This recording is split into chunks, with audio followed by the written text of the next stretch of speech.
Let me give it to you. Come take this with Bleinman.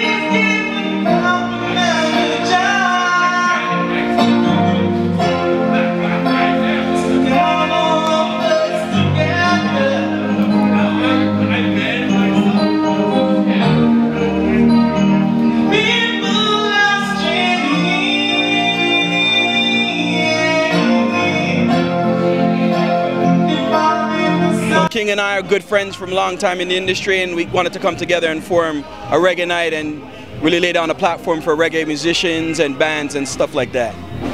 A part of why we wanted to put this event together was I book a lot of festivals and Andre does a lot of events. So I want to do something on a regular basis to kind of help build a community, also have a pool of artists to work from. So we said, you know what, instead of starting from the bottom to the top, we started from the top to the bottom. So we're working with some of the biggest artists in the game, Juno Award winners. We started with Esco Levi, then we had Humble, we had Correction, so top caliber. Tonight we have a Moy, and we just keep going and going hard and strong.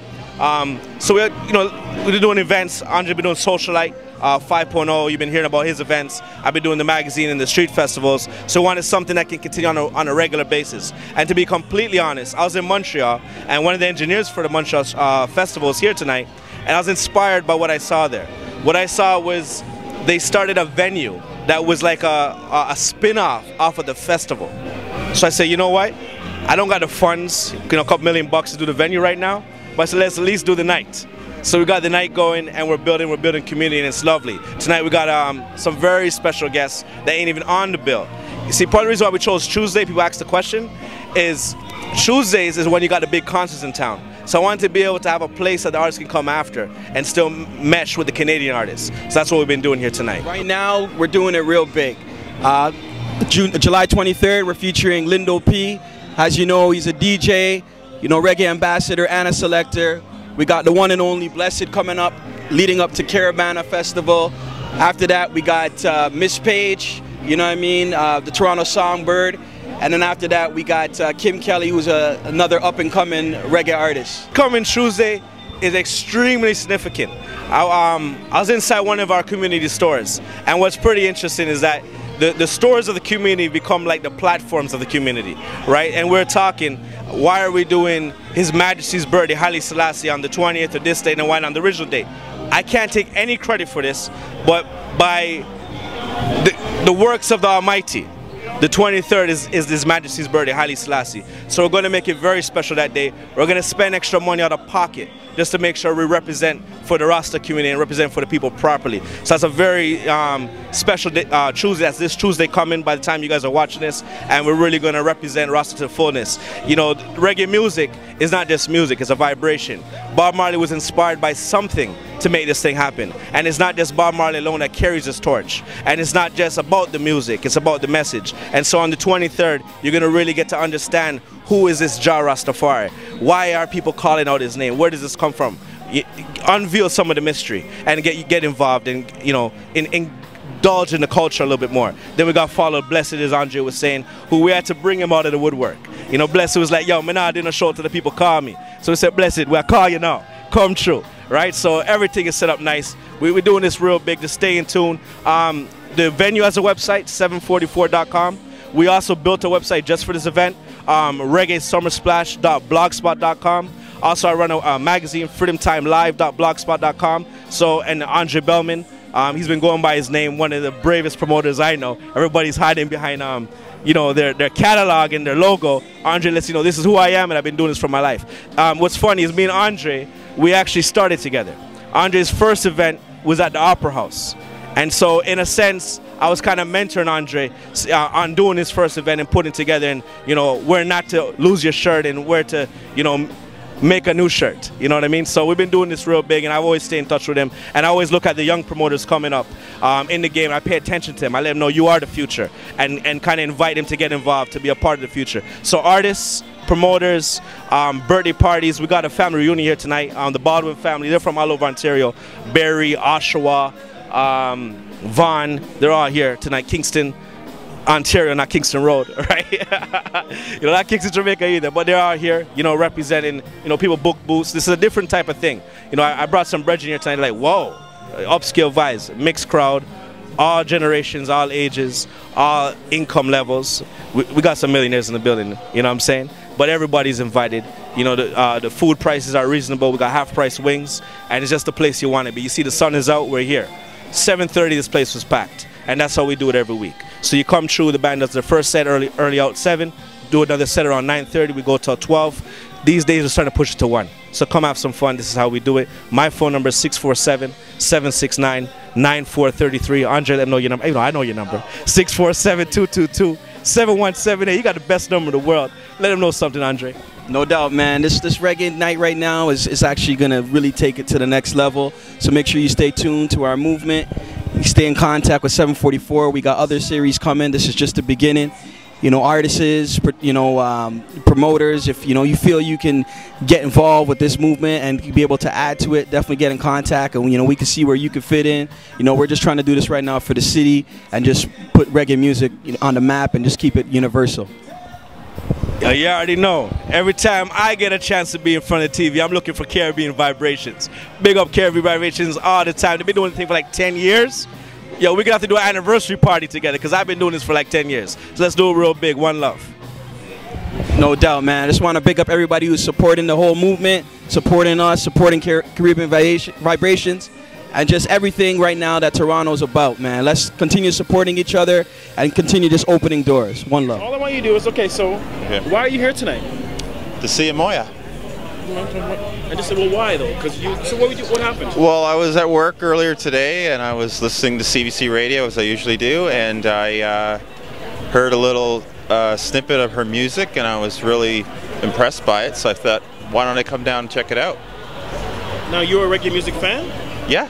And what do you love about reggae music? I just like the vibe, the feel of it, the rhythm. You know, it touches your soul, right? What more can you ask for?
Hey, it's Noorez for Caribbean Vibrations TV.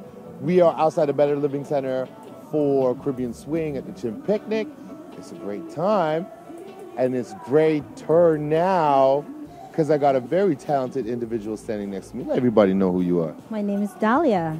Dahlia, I saw your performance, and it was pretty awesome. Thank you so much. I enjoyed myself up there. There's a lot of love music, a lot of love-inspired romantic music. Where did you get your choice of those songs? It wasn't like songs that you want to break somebody's heart. It was that you want to love. Well, you know what? Music, when you say Dahlia, it's music from the heart. And I usually sing from the heart. I write about songs from the heart, whether they're personal or from a family member or from friends. So it's from the heart. So Dahlia, music from the heart. I like that. Thank you. Hey, you're from Montreal. Originally, yes. Do you live there now? Not at the moment. I'm actually in Niagara Falls right now. How is it living in Niagara Falls and the scene there? Is that something that's helping you? Is it something that you want to move to a more culture concentrated area? Or? Well, you know what? I lived in Toronto for a bit and can't get much cultural than that, right? And so it's very quiet for me there. It gives me time. Go back and forth actually for my music. So I'm loving it in Niagara Falls. Quiet, good mind space, write a lot, and just hang out with family. Nice. How you worked with someone recently who's kind of a legend in the game. What was your experience like working with the great Freddie McGregor? Wow, you know what? I share the stage with him. I share the stage with others too, but I'm a Lovers Rock fan, so I was I enjoyed watching him perform and also just being on the stage. It was a moment for me, so what can I say? Did you take a little moment out and sing to you? I sat and chat with him. Oh, yeah? Yeah, I did. We had a talk, and he introduced me to his sons that produces also. So it was a good moment. What did you guys talk about? Music. What about music? People love the vibes that I was doing, and be nice to work with them also. So that's something I want to look into the future, to hook up with Freddie's gang from Big Ship. It was awesome. Now you do a lot of covers, and you sing a lot of your own music as well. What's your favorite song to sing? From my own, I would say "Open My Eyes," because that was the first title of my EP. Talks about just what I've been through, life, and just taking the time out to enjoy the moments. My cover song, I think I did that tonight actually. The first cut is the deepest, because we all been in love, right? I felt a cut open up, right, like it was right here, and then it closed back up after you got off the stage. But I felt that moment of the cut. I remember it was one of my first cuts. Okay. Well, it was deep. It means a lot that you enjoyed it and you felt what I was feeling. I try to, relate to the audience. I love to connect with them musically and just being involved, that they can feel what I'm feeling. As I said, it's music from the heart. From my heart to yours.